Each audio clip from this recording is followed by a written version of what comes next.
Shalom, welcome to the Jewish View. My name is Rabbi Nachman Simon with the Chabad House of Dalmar, together with my co-host Mark Ronich of jbiztechvalley.com and Statewide News Service. We have a very, very special guest with us, our own host, really, because we produce from the Bethlehem Library. Geoff Fitzpatrick, you are the director of the Bethlehem Library. So first we have to say thank you for hosting us for, I think, about 25 years I've been doing the show here in the Bethlehem Library. Well, thank you for shooting the show here. It's great. Yes. Thank you. It's nice to see you here. I know that you're a busy person, so thank you for taking time out of your schedule to join us. My pleasure. Great. Yeah. Well, I'd like to ask a question Sure, right go away ahead. because we're in the electronic age. In a library, obviously you think of books, and even though, truth is, I'd like you to explain it because I know myself, there's so many other actually capacities. They have 3D machines, etc. So a library is more than books, but you think of books. On the other hand, everybody's the print. I mean, you have newspapers, and they're losing money right and left, and they're downsizing. So how does that affect the library with books? Well, there's no doubt that electronic media definitely has an impact on the library. But luckily for us, it's actually an exciting time to be in the library because we have avenues into all those new types of media as well. So while books are still the brand, we talk about libraries in general. Books are absolutely the brand. People associate libraries with books. Libra, right? It's the root of means book. We still have lots of books, and I do not foresee books going away at all. However, we are also heavily invested in ebooks. We're heavily invested. One of the biggest services we have is internet access. I think a lot of people own a device, but they don't necessarily have the $50 a month to pay for internet access in their home, and they come to the library. In addition, the library is a nice third place. We talk about, people go to work, they have their home, and then they need a third place. And for some people, that's Starbucks or the bookstore or whatever. I like it. Kids to do homework. I mean, it's a quiet place. Well, quiet sometimes is debatable. We do have quiet study areas, but there's no doubt that there's a lot of studying that goes on here, particularly in the afternoons. If you come into the library in the afternoon, you'll see there's not an empty horizontal surface anywhere, as the students are in here. Is this the only library branch that's on Delaware Avenue? Is that the only library, or are there other branches possibly? The Bethlehem Public Library is a single branch library. So in the Bethlehem School District, which is the area that we're chartered to serve, we're the only library in there. However, there is not that far away on Delaware Avenue, there's the Albany Public Library Delaware branch. And people often confuse us, but because we're part of the same library system, people can use both libraries. So if someone comes here in confusion, we frequently explain to them how the libraries are chartered, but we'll say, but while you're here, we have resources for you that you can use here as well. Well, we've booked guests for this show that went to the Albany Library on Delaware Avenue. Yes, and waited there, and then say, no, keep going. Well, and the addresses start over, right? Yes. So it's, there's two 400, so we're 451 Delaware Avenue in Delmar. Right. There's also a 451 Delaware Avenue in Albany. But this is the only branch. So do you think that there needs to be, as Bethlehem has grown in population, and can the library expand to another branch? We certainly could. That's a subject of debate with the Board of Trustees frequently. And I think if you were looking at population, if you looked at the map of the school district, you might say Clarksville needs a branch because they're the furthest away from this location. But actually, if you looked at a population density map, the area that would probably I don't want to say deserve, but whatever, the area that would call for a library would be Glenmont, down in the Glenmont area. Now, the thing about that is, as you're down in Glenmont, or you're in Glenmont, you're not that far from the Ravenna School District line, and that's in the town of Bethlehem, but you actually get to that line, and that's covered by our friends to the south, the RCS Library, the Ravenna Queen Selkirk Library. And where is I don't even know that. It's in Ravenna. It's in actually the town of Ravenna, but it covers like 10 miles away from the border. Yes, from their Glenmont, border, right? From Exactly. Furbush Road, let's Sure, say. exactly. So if you located a library along Furbush Road, as they're trying to develop that area of Glenmont, that might make sense. Yeah, and actually we've talked, there's been discussions, lots of talking about how best we can serve everybody in the school district. And, as of right now, there are no plans. But there's... Let's talk about the budget. Money is money nowadays and everything. And we talked to the town supervisor. Of course, we talked to everybody in the budget planning. And just to Mark's ready to spend more money to build a library. I don't know if people are going It's to be. bonded out. It's a loan. It's a 30-year bond. It's nothing that that can't be done. I mean, it's something that can be done if the will is there to do it. I mean, definitely the most efficient thing is to have one location, and we're not replicating services. And it's a hard business decision to make, is where do you accept those inefficiencies because the service need is so great in a certain area. Now, you're a $4 million budget. That's about roughly. Yeah, Yep. 3.9, 4 Yeah. million. And I saw in your annual report that about 3/4 of that goes for salaries. You have personnel, right. Any service industry is mostly people. And Are you paying well? Is that why so much goes to that? I mean, it's about normal for a library. I think we do pay pretty well, but we get excellent staff here. There's no doubt about it that the library staff here is the resource of the library. The librarians and the non-masters staff here in the library provide excellent service, and that's the service the library provides. Talk about money, but the crunch. I mean, books. I mean, anybody who goes to any bookstore knows that books are getting more and more expensive. Does that put a crunch on you? I'm saying every year maybe you have to buy less books because each book is more expensive. I would say my goal is to never be purchasing fewer materials. Now, we might be shifting materials from physical, we might be shifting money from the physical collection to the digital collection, but as far as total number of materials available, absolutely, that's the reason we're here. So no, I absolutely have no interest in cutting that. but don't the book companies give you the books? No, oh, that would be nice. Why don't they for educational purposes? Or do they give you a cut rate or something? Or- We absolutely get a good rate. We'll pay, for most hardcover books, we'll pay an average of about 42%. Our discount is about 42%. So that's a good price off of what people are going to pay retail.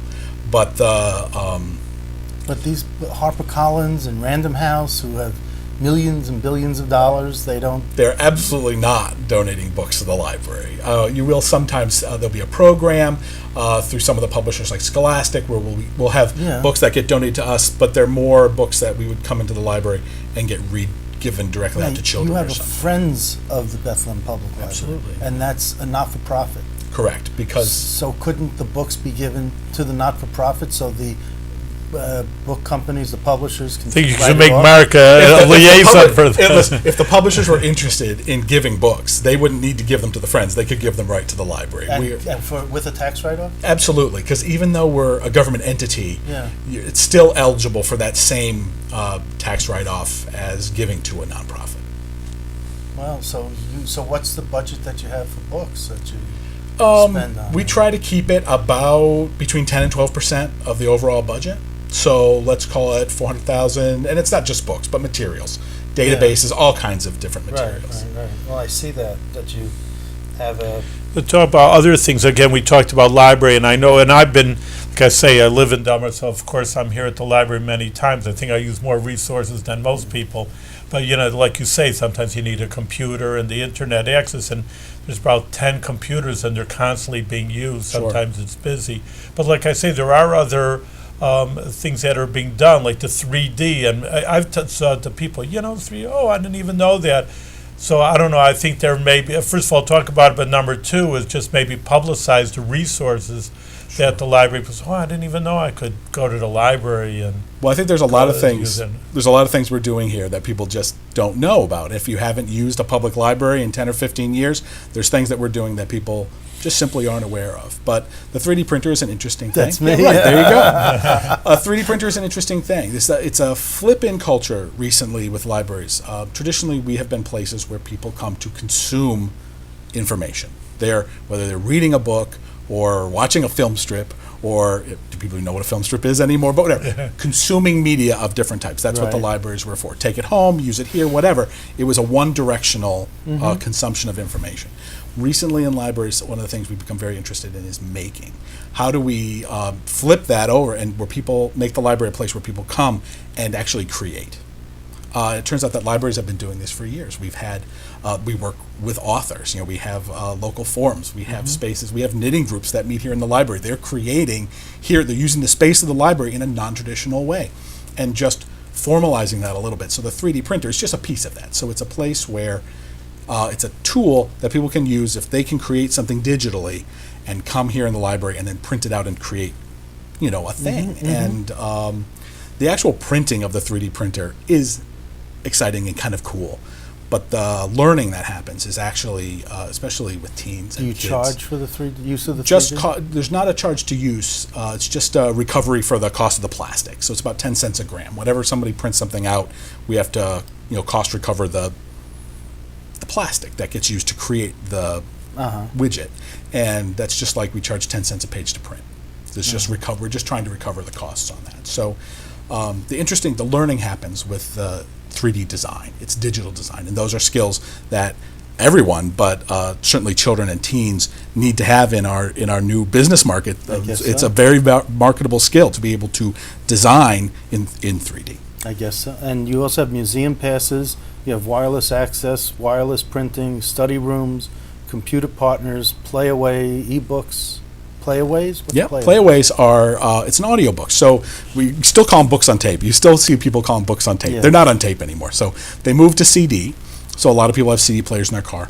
And then the next iteration of this is something called a playaway, where it's like a preloaded MP3 player. So for people who don't want to download audiobooks, which we also offer, onto their iPhone or whatever device that they have, they can just check out one of these little devices, and it has a little lanyard you can hang it around your neck and use it while you're jogging or in the gym or while you're in the house doing whatever. You can carry it around with you. It's just a little digital audiobook player. It just is a one-trick pony. It just plays that one audiobook. Right. Any charge for that? No. No. It's just it's another addition. And the yearbook, the Bethlehem School District yearbooks are online? Yeah, that was actually a very exciting project. We used volunteers from the community to scan. We bought a very nice book scanner that allows the book, maybe this is too technical, but anyway, it allows the book to lay down without breaking the spine. So the book doesn't have to lay flat. It can lay kind of at an angle and protect the book, but get a nice full scan of the page. So we trained volunteers to take scans of every page in the yearbooks going back as far as we had. And then we use the same volunteers to actually index and name every one of the seniors that were in there. There's the name under there. And we made an index of that, put the pages right up, linked the names to the index. So if someone searches in a Google search for a particular name, they can end up on this page, click straight through, and go right to an image of the page where their aunt, uncle, grandfather, and how parent. did you come up with wanting to do this when so many other schools don't bother? Or, Right. Well, it's when we look at our library, libraries have different purposes. We're a public library. We don't have much that is truly a unique collection. What's a unique collection of the Bethlehem Public Library? Certainly, every public library in the country has a copy of the latest James Patterson novel. Yeah. Fine, it should be here, but it's not unique. We looked at what we had as far as unique collections. The yearbooks are a unique collection. Sure. It's something that we are the curator for. Well, they're the historical documents of how the town has evolved and grown, and whether it's through what the students were wearing at the time, so just culture. Right. Well, and we are part of the curators of local history. And this is one of the things. And people don't think about yearbooks as being local history, but they absolutely are. And, we work with the Historical Society and with the town historian. We're part of that. We're part of that culture. And what's the spotlight online? Sure. That sounds exciting. We had a historical record of the Spotlight, which we had bound for years. We brought it in, and we would keep the paper, and we would bind them together. Working with the Spotlight, we took... using grant money from the Friends and a couple other grants that we managed to cobble together, we took those books of newspapers and sent them out and had them microfilmed, which sounds a little old-timey, but microfilm is really one of the last good true preservation media. But at the same time, we had it scanned online. So now they're scanned into PDFs, they're keyword searchable, all the way back as far as we have them. And that's part of history. Sure it is. It's the history of the town. That is. That's another part of it. That's why I brought it in with the online, with the books. Absolutely. The yearbooks. And it's another unique collection. Like I know that they have most of those editions at the Spotlight itself. At the newspaper. But there's just probably those are the only two places in the world where those newspapers still exist. One here in the library and one there. So we have a responsibility to try to preserve it. It's interesting because they reach out to Guilderland in their coverage, and the Spotlight newspaper, the Guilderland Library didn't do that. Well, it's interesting. Not to take away from our project, but the Guilderland Library did do a very similar thing with the Altamont Enterprise. So they took that newspaper as sort of the more of their paper of record, And they did a similar project with that paper. You know, with everything that Mark is saying, how great this library is, I saw a sign say that. Well, I'm making a conclusion. Don't ruin my reputation. Make a conclusion. Actually, Bethlehem Library was #1, wasn't it? Yes, by Capital Region Living magazine, we were voted. I think that was pretty good because I have, for on occasion, I did go to the Guilderland Library and the Saratoga Library, and to me, they were impressive. What makes us #1? I mean, the building was nice, but obviously I didn't expect everything that they have there. Not to sound too trite, the thing that separates us is our users. The nice thing about this community is that they demand a great library, and then they use a great library. I mean, they really they support, obviously, they pay taxes, they support, they allow us to have a really great library, but then they demand services from us, and they really use the library. Well, you have a population here, you say, of 26,609, and you only have 19,000, 20,000 library cardholders. Sure. So how many 3-year-old kids? I mean, how many? Well, I don't think the population. Right, but I'd say that for most libraries, that's actually a pretty good ratio of library cardholders. Okay. Some people just aren't going to use the library, and it's okay. I would love to say that we can serve them in lots of different ways, and now we have downloadable books. We could reach out to them. We're trying to reach them. But is there any way, like when you go to the DMV, you get a form to register to vote? Okay? Oh, I would. Can you do something where when they pay their tax bill, that they get a library card? It's a great idea. If I can figure that out, we'll do it. Yeah, I would. We want to be where people are, and that's actually one of the big things that we're doing now. We're reaching out. We already have great outreach with the school district. That's part of what I like about the show, is that we have the chance to give you new ideas and give our guests new ideas. So talk about the show, The Jewish View, that again, like I used the library many times, and there's a nice Judaica collection. I mean, that's specific for the Jewish View. That that you wanted. I know the Jewish World newspaper. I mean, it's also, you'd say you pay taxes. On the other hand, books are expenses. They are expensive. I know people say, "Oh, you read that book?" Yeah, I took it out of the library. What do you think? I don't have money to spend every time I want to read a book. I read a lot, and also newspapers. They can. How many magazines are there? There's a whole racks full. I mean, you can go broke. I mean, if you And here at the library, I mean, you pay your taxes, but on the other hand, it's free. You're going to pay taxes anyway. Right. And for those people that choose not to use the library, that's an expense for them. But for the people that use the library, their money comes back to them very quickly. Well, it seems that visitors to the library, you had over 352,000. Is that for a year? Last year, yeah, that would be a year count, right? Just sort of door count for the year. And that number, it's hard to count exactly. I wouldn't sit here and say there's exactly 352,000 people walk through the door. Well, I thought you were counting standing by the door. Right, yeah. With the clicker, yeah. It would take a lot of staff time to do. It's like 1,000 people a day. That's what it comes down to. Sure. A lot. And we're open a lot of hours, and that's, we want to be available to the people. So you have 30 full-time staff and 45 part-time staff? That's about right. Is that true still? Yeah. So that's 75 people, bodies in the library, and it's because we're open 12 hours most days, right? And we're open on Friday night. That's a little bit different than a lot of libraries. We're open 9 to 9 on Friday, and then 10 to 5 on Saturday, and 12 to 5 Sundays, except for in the summer when we close. We always ask this. Sure. But can you do more with less? We have been doing more with less. That's one of the things that certainly with the levy limit tax cap, we absolutely shifting money from the personnel line to the collections line. That's been one of my jobs. Well, I have to congratulate you. I guess you're the president of the New York Library Association. Not quite yet. President-elect. So in November I'll be. In November. Yes. Okay. Well, that's a whole New York State. Well, in the association that lobbies on behalf of libraries, so you'll get to know Senator Hugh Farley if you don't know him. I already know Hugh Farley. Yes, he may or may not know me, but I get into his face pretty frequently. Well, he will get to know you, I'm sure, as president. Because I know you have a very important lobby day every year at the Capitol. Absolutely. And you're always promoting reading. So that's what we're there that's for. What you're there it's for. Like reading, children's education, lifelong learning, equality. That's so at the state legislature, do they not regard libraries in the same way that they regard other types of education?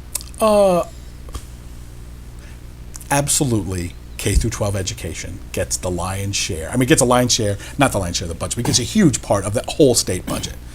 Healthcare and K through 12 education, those are the big parts. And libraries are in the crumbs of the in-between nooks and crannies, and certainly in the education department, we are a small fraction of the education department. So do you find that you're like the child that's left in the corner? No, I think I will always advocate for more money for Of libraries. course. The state money is really what knits both public libraries and then different types of libraries together through their funding of what we call library systems. That's the state. The state money Right. mostly goes to that. And there are some other special programs that state money helps fund. But that interlibrary cooperation is huge. It's what allows us to have a collection the size of ours, but really have millions of items in our collection available to people. So how are Pat Fahey's the Assemblywoman for the town of Absolutely, Bethlehem, and Senator Neil Breslin's the senator. He's a resident of Bethlehem. His wife's a librarian. His wife's a librarian. How are they on the library issue? Both of them are. I mean, Pat Fahey used to be a school board member, so Right. she's in that education mode. And Pat Fahey has, stepped out and been called on the carpet for supporting libraries. I mean, but she's a friend of libraries. She absolutely. What do you mean called out on the carpet? Well, she supported the Albany Public Library when they were going through their expansion. She absolutely supported that, and I think Yeah. some people were less than thrilled about that. But okay. but she certainly is a supporter of libraries and education, children's issues. She's huge on all that Just stuff. again, it's the Jewish view, Yeah. and it's a Jewish idea. And I've said this to superintendent of schools that we've had, Bethlehem and many others, and it's really a Jewish idea because this idea of public school education is really pure American. It's a few hundred, so people think 10,000 years old. It's only 200 years old. Benjamin Franklin, if he started the public library, again, it was a new, innovative idea just 200 years ago. And Judaism always held that education for every person, not just for the special classes or if you have money. Like, again, you don't have money to buy a book, well, you're not going to read. And here it's like I say, you can be the first person in the world, and whoever you are, hey, you get a free library card, and like you say, 1 million books are at your disposal Sure. for zero money. And this is a very Jewish idea, and to me, it's the backbone of America because it's not a totalitarian state, not a fascist state, keep people ignorant and illiterate. It's just like you say, a public school system, the libraries are there to educate people. Again, it's a shame on people if they don't use it. They're paying their taxes, they're in a society and can't force anybody to read. But on the other hand, it's there and it's open to any person's society. And I really think that's what makes a society great, is the reading, the books, the education. And how long have you been director of this library? Director of the library, it's called interim, and about 2.5 years, we'll call it. Two and a About half years. Yeah. But I've been at Bethlehem Public Library for more than 14 years. And what did you do in the first 12 years? Sure. When I came here, I was hired from Albany Public Library. I came in as the head of circulation and technical services, and that's not actually the computers. That's in Library Ease. That's the processing of books and the cataloging of library materials. That was my department. And then I did move into IT for the information technology. I was the head of that, and then I became the assistant director of the library. And then when Nancy Pieri retired, I became the director of the library. So you understand the most menial job, or the least innovative job. The most important job, which is Well- checking out books to people? Yes, I do. Do they still put the card in the back and stamp the card? Do they We still put that we in the do, back? though. You do. Plans are afoot to try to come up with a more modern solution to What giving would people. be a more modern solution? I think like a lot of libraries have moved towards giving checkout receipts to people so they can list the due dates. But also, I'm looking at the ability to email that directly to people, just like when you're at Target or something and you check out. They say, "Do you want us just to email your receipt?" We should be able to do the same thing. You want us just to email your date dues home with you? Send that home. Well, the Albany Public Library, you can take a page out of their book, maybe instead of reinventing the wheel, because Yes. I can go online and I could say, see when my DVD needs to be returned. Yeah, so we actually use the same system. So- People can still do that, but some of our people absolutely do like to have that date in the back of the book. They love that stamp, but there's a lot of labor. I mean, talk about staff time. There's a lot of labor and staff time that goes into stamping those cards all ahead of time and getting them in the back of the book. So, What was your most enjoyable job out of all of these jobs? What you're in doing right now, or Yeah, I would say I enjoy this job the most of all because I get to poke my nose into everything. Right. Unfortunately, what that means is I don't have time to be as authoritative on any one subject as I used to Now, be. So. I know you're still young, but what were you, before the 14 years ago when you first Yep. started here, where did you come from? I was at Albany Public Library, actually. I was their head of reader services Okay. there, and then I was an archivist before that for about a year, not for very long. And then before that, I was in graduate school. Do you have an MLS? I do have an MLS, Okay. yeah. That's Masters of Library Science Correct. for the audience. Yeah, so that's great. Right from SUNY Albany. So SUNY Albany. local. Well, Yeah. friend of mine. When it comes back to like Mark's saying, the most basic things, there's I don't know how many books, thousands of books that are published every year. How do you pick out which books? That's more like the grunt. I don't know if that's probably Sure, not your well- job. You're at the head of things, but it's a grunt of, hey, I'll take that book, because again, sometimes I just tell them, hey, once you get that book, and they do listen, and people should know that also. Well, that's one of the ways we absolutely take requests from our users is an important way that we know what books we need. We also use review journals, and we look at those reviews very carefully and try to use our knowledge of what has circulated in the past to make sure we get books in that people are interested in. It's actually a big part of what the librarians do here in the libraries, make sure, we call it collection development. So for both children and adults, how do we make sure that we have the collections that people want in here and available to people? Where's the suggestion box? The suggestion box is right on the information desk. So Oh. we have little forms. It's Bethlehem. We have forms. Okay. So you can fill out a little form. If I can get that form online, I'll work on that too. Okay. So Now, the library board you mentioned. Yep. Jeremy Martell is the president? he's the president of the board. Okay, correct. and how recently did that happen? He is the president this year, but he is in the he's completed 4 years on the board. Right. So But I remember there was a meeting that I came to Yeah. where there wasn't a president. he wasn't the president, right? Well, he became the president at the July meeting. So he's a president. We have a school year, fiscal year. So he's the president from now till. So there was a next June. time when there was where there was a time when there was no president? There's always a president. There's always a so president, there's always a okay. president. And it So- basically it goes to that meeting when they vote, and then it's like Okay. everything. Officially, he took over when they Okay. voted him in. So as president. Jeremy's the Correct. president. And is he someone you get along with? I mean, because he has to be elected. Yeah, right? absolutely. Like I a mean, by school the board, people. just like a school He has board. to run town-wide. Correct. Okay. They're school district wide, as Okay. it were. He is elected directly in a school district wide election, right at on the same ballot as the school district budget and the school board. And for no money. For no money, absolutely. It is largely it's absolutely a non-compensated job, but they're all really dedicated to libraries. Mark, we're out of time. It was Wow. really interesting talking to Geoff Kirkpatrick, and I want to say thank you for two things. One, for hosting our Jewish View and Bethlehem cable here right in the Bethlehem Library, and number one, doing a great job in the library. Like I say, I'm probably one of the top users. All my kids, I bring back 10 books at a time. They're big readers, and they like taking out books. So you're doing a great job, and congratulations on being the #1 library in the Capital Thank you. District. And thank you for being on the Much show. success. Excellent. Much Thank you success. very much. Thank you for having me.